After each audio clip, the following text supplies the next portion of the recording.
સૌને નમસ્કાર.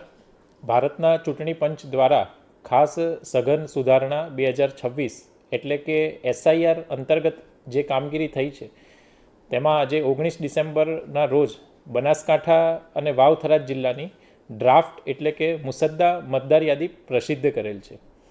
જે મુજબ બનાસકાંઠા અને વાવ થરાદ જિલ્લાની વાત કરીએ તો કુલ મતદારોની સંખ્યા 26,24,952 હતી, જેમાંથી ઈએફ ફોર્મ એટલે ગણતરી ફોર્મ 24,05,325 પરત આવેલા છે.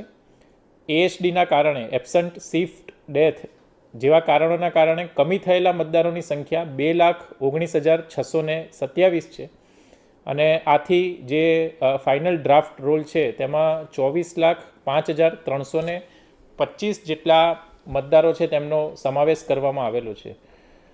માન્ય રાજકીય પક્ષ Bharatiya Janata party, Indian National Congress, આમ આદમી પાર્ટી તથા બીએસપીને આ ડ્રાફ્ટ મતદાર યાદીની હાર્ડ કોપી તેમજ સોફ્ટ કોપી પણ સુપ્રત કરવામાં આવેલી છે.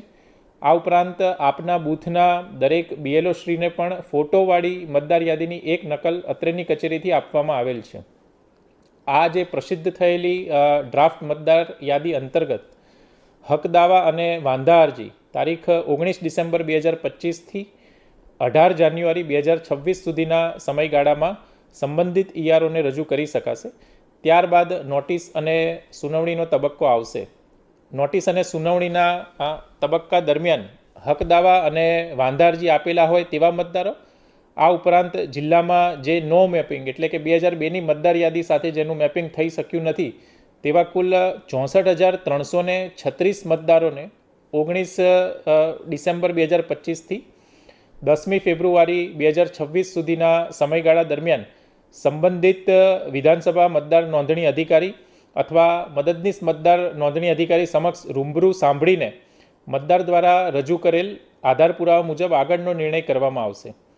દરેક ઈઆરઓ શ્રીની કચેરી તથા એઈઆરઓ શ્રીની કચેરી ખાતે કુલ 27 જેટલા હેલ્પ ડેસ્ક કમ ડોક્યુમેન્ટ કલેક્શન સેન્ટર પણ સમગ્ર બનાસકાંઠા અને વાવ થરાદ જિલ્લામાં શરૂ કરવામાં આવેલા છે, જ્યાં આગળ કચેરી સમય દરમિયાન જે 64,336 નો મેપિંગવાળા મતદારો છે એ પોતાના આધાર પુરાવા રજૂ કરી શકશે અને તેમના આધાર પુરાવા રજૂ કર્યા બાદ અત્રેથી અહીં આગળની કાર્યવાહી કરવામાં આવશે.